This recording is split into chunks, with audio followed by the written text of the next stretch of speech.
Bonjour à toutes et à tous. La prochaine pleine lune aura lieu ce lundi 27 novembre 2023 à 10h16 du matin. Alors cette prochaine pleine lune s'annonce volcanique, ouais, carrément volcanique, pleine de fougue. En effet, nous sommes entrés dans la saison du Sagittaire. Comme d'habitude, lors d'une pleine lune, la lune et le soleil se trouvent dans les signes complémentaires. La lune sera dans le signe du Gémeaux, le soleil sera, quant à lui, toujours dans le signe du Sagittaire. Le Sagittaire, c'est le signe de feu par excellence. Il y a 3 signes de feu, mais c'est le signe de feu le plus fougueux. Alors, je m'explique là-dessus. Ah oui, d'abord petite remarque préliminaire à cette vidéo. Vous savez, j'ai toujours l'habitude de vous dire, mais attention, je parle en archétype. Et ben, aujourd'hui, je me suis dit, arrête de parler en archétype, arrête de parler en archétype, parce que ne fût-ce que même utiliser ce mot, c'est déjà une espèce de connotation intello qui est ennuyeuse en fait. Ici, j'assume complètement, je vais parler en putain de clichés, quoi. Donc si vous n'aimez pas les clichés, si vous n'aimez pas les trucs extrêmes que vous préférez, la nuance, l'équilibre, l'harmonie, eh ben vous poussez sur stop et vous allez regarder autre chose. Parce que aujourd'hui, on fait la place aux gros clichés. Donc le gros cliché du Sagittaire, c'est que c'est le signe le plus fougueux, c'est un signe de feu. Parmi les 3 signes de feu, c'est le signe le plus fougueux. Je m'explique. Qu'est-ce qu'on a comme autre signe de feu? On a le Bélier et le Lion. Pourquoi est-ce que je dis que le Sagittaire est le plus fougueux? En fait, c'est parce que c'est le signe, entre guillemets, le plus âgé. C'est le signe le plus mature. Donc, sa fougue, sa passion, son feu intérieur, c'est pas celui de l'enfant ou de l'adolescent, c'est celui de l'adulte, voire même du vieux sage. Donc si votre feu intérieur est encore là alors que vous êtes un vieux, ça veut dire que vous n'êtes pas un vieux rabougri et que vraiment votre feu il est super réel, quoi. Pour faire des petits clichés, certes le bélier, c'est aussi un signe de feu, mais le bélier, c'est un peu le gamin qui va vous faire une crise de nerfs, et une crise de nerfs pas possible, et crier et pleurer dans tous les sens parce que vous lui avez donné un M&M's bleu alors qu'il voulait un M&M's rouge. Alors vous avez beau essayer de lui expliquer, mais vous savez, tu sais, il y a beaucoup moins de M&M's bleus dans les paquets que de M&M's rouges, donc c'est cool, il s'en fout, il voulait un M&M's rouge, et donc il va pleurer et crier dans tous les sens. Ça, c'est son feu, quoi. C'est sa passion. Alors, le lion, il est aussi fougueux et passionné, il suit ses rêves, mais il veut briller, il veut être vu. Et donc, c'est plus vraiment un enfant, mais c'est un peu... c'est plus un bébé, quoi. Mais ça peut être encore un enfant ou un adolescent qui va vous faire ses petites danses et qui va dire « Regarde maman, regarde papa, regardez comme je suis beau, comme je suis belle. » Donc, c'est un peu cette fougue-là. Alors que le Sagittaire, c'est le vieux qui a gardé sa fougue. Donc tout ça pour dire que le feu et la passion du Sagittaire, c'est la passion la plus mature. Mais en fait, si elle est toujours là, c'est qu'elle était vraiment super méga forte.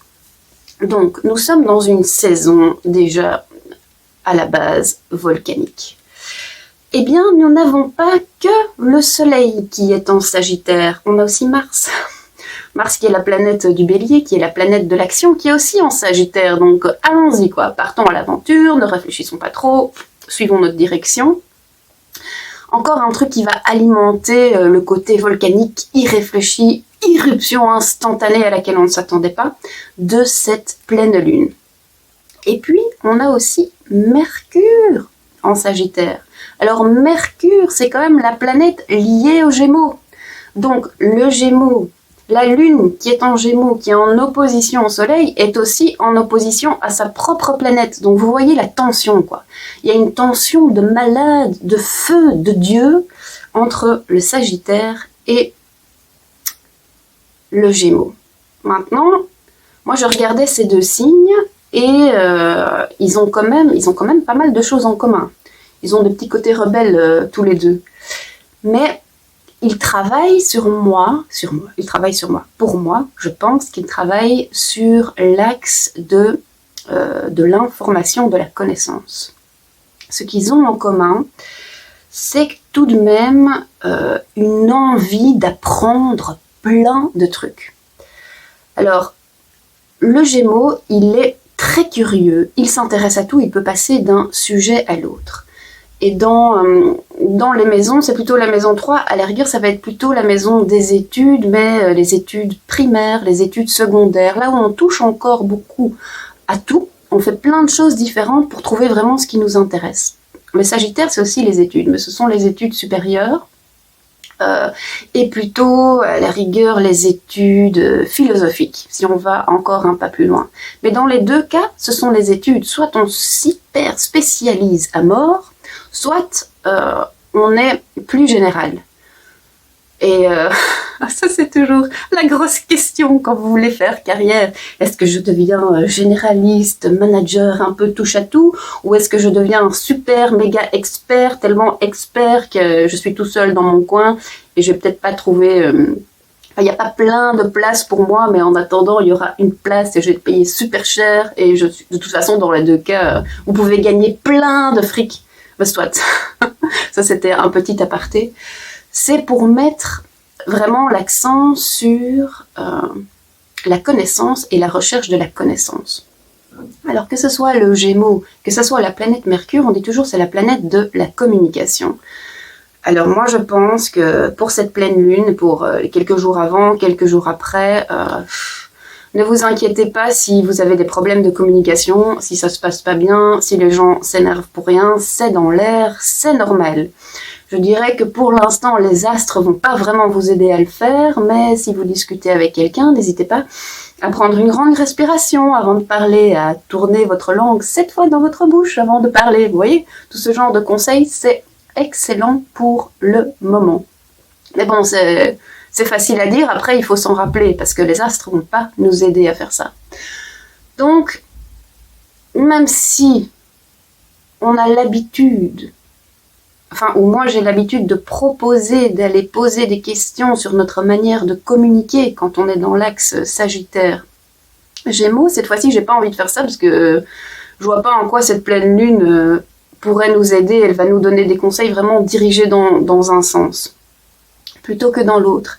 Et ici, j'avais envie d'aller plutôt explorer la partie connaissance, puisque ces deux signes sont curieux et friands de connaissance. Alors, Mercure. Je suis un peu allée voir j'ai fait mes petites recherches là, merci Google, et je suis tombée sur une phrase qui m'a bien plu. Que Mercure représente, tenez-vous bien, représente la synthèse de la connaissance universelle, de la religion à la médecine en passant par la moralité, la philosophie, les sciences et les mathématiques. Bon, après, on peut faire une liste encore plus longue, mais il y a cette idée de synthèse de la connaissance universelle. Et dans cette recherche de la connaissance universelle, autant le Sagittaire que le Gémeaux peut vous aider. Certes, le Sagittaire, il a sa vue comme ça, et quand il va s'exprimer, il va un peu... Le Sagittaire, c'est le signe idéal pour en faire un prêcheur fanatique.